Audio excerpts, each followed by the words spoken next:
নমস্কার বন্ধুরা, বঙ্গঘরে স্বাগত। তো আজকে আমি একটি রেসিপি করব মানে বেশ কিছুটা রেডি করে নিয়েছি। এখানে আছে ইলিশ মাছ, এই যে ইলিশ মাছ আছে। এগুলোকে আমি সব সর্ষে, তারপরে পোস্ত, কাঁচা লঙ্কা, সর্ষের তেল, তারপরে নুন, হলুদ দিয়ে সব কিছু দিয়ে মাখিয়ে নিয়েছি। আমি মাখানোটা দেখালাম না। তো এটাকে আমি রান্না করব বেগুন দিয়ে। ছোট ছোট বেগুন হাফ করে নিয়েছি, বেগুন দিয়ে আমি সর্ষে ইলিশটা করব। তো চলুন কিভাবে ইলিশটা আমি রান্না করছি। কড়াটা গরম হয়ে গিয়েছে, কড়ার মধ্যে আমি সর্ষের তেল দিয়ে দিচ্ছি। সর্ষের তেলটা একটু গরম হোক। তো বেগুনটার মধ্যে আমি একটু হলুদ দিয়ে দিয়েছি, একটু নুন দিয়ে দিয়েছি, একটু মাখিয়ে নেবো। একটুখানি হাত দিয়ে একটু মাখিয়ে নেবো, যেমন ভাজা বেগুন হয় সেরকমভাবে একটু মাখিয়ে নেবো। তেলটা গরম হয়ে গিয়েছে, আমি এক এক করে বেগুনগুলো ছেড়ে দিচ্ছি। যেমন বেগুন ভাজে ওরকমভাবেই ছেড়ে একটু ভেজে নেব। দেখুন বেগুনগুলোকে এপিট ওপিট করে আমি একটু ভেজে নিলাম।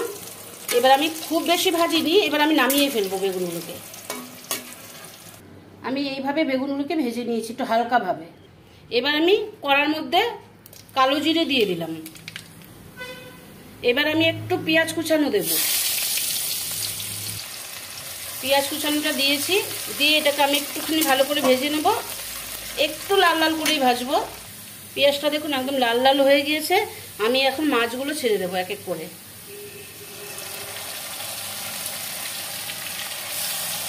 সবকটা মাছ দিয়ে দিলাম। আর বলেই তো দিয়েছি যে আমি কি কি মাখিয়েছি। কাঁচা লঙ্কা দিয়েছি গোটা, বাটার মধ্যে আমি সর্ষে পোস্ত বাটাতে আমি কাঁচা লঙ্কাও দিয়েছি, তাও গোটাও দিয়েছি কটা। সব কিছু দিয়ে মাখিয়ে সর্ষের তেল, নুন, হলুদ সব কিছু দিয়ে সর্ষে পোস্ত দিয়ে মাখিয়ে আমি এই মাছটা রান্না করছি। আর একটু পেঁয়াজ কুচানো দিলাম। আর বেগুনটা আমি দেখাচ্ছি আমি কখন দেব। এটাকে একটু উলট পালট করে এরকম উল্টিয়ে পাল্টিয়ে,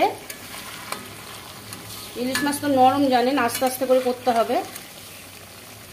এরকম করে আস্তে আস্তে করে সবগুলো উল্টিয়ে পাল্টিয়ে তারপরে আমি বেগুনটা দেব। মাছটা তো আমি এইভাবে উল্টিয়ে পাল্টিয়ে নিয়েছি, এক পাশ উল্টিয়ে দিয়েছি। তো এবার আমি বেগুনটা দিয়ে দেবো।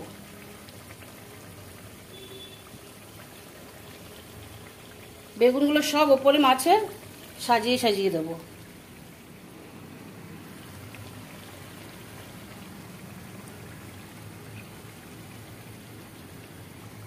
দেখুন বেগুনগুলো তো ওপরে সাজিয়ে দিয়েছি। এবার যে একটু এই যে মশলাটা রয়েছে একটুখানি মাছের মাখানটা, এটা এবার ওপরে আমি দিয়ে দেবো।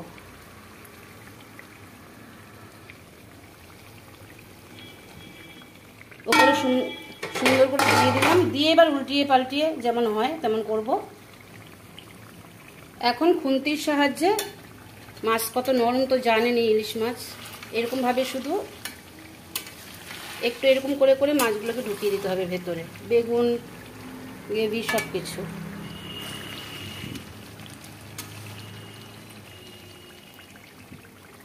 এরকমভাবে ভাবে করতে হবে, করে তারপর আমি জল দেব।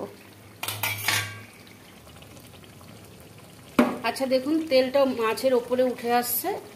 এবার আমি জল অ্যাড করব। এই যে বাটি ধোয়া জল। খুব বেশি ঝোল রাখবো না, এমনিতে সর্ষে ইলিশে বেশি ঝোল থাকে না, একটু মাখো মাখো হয়।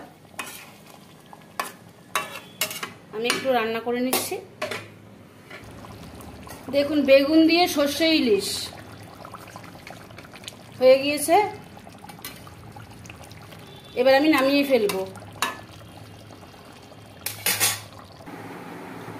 আমি নামিয়ে ফেলছি।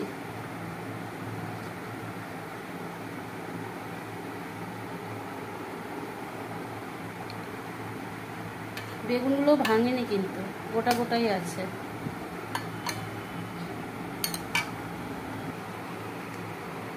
আচ্ছা আমার বেগুন সর্ষে ইলিশ রেডি। তো আপনারা একবার ট্রাই করে নেবেন, কেমন লেগেছে আমায় জানাবেন। আজকে এই অবধি, নমস্কার।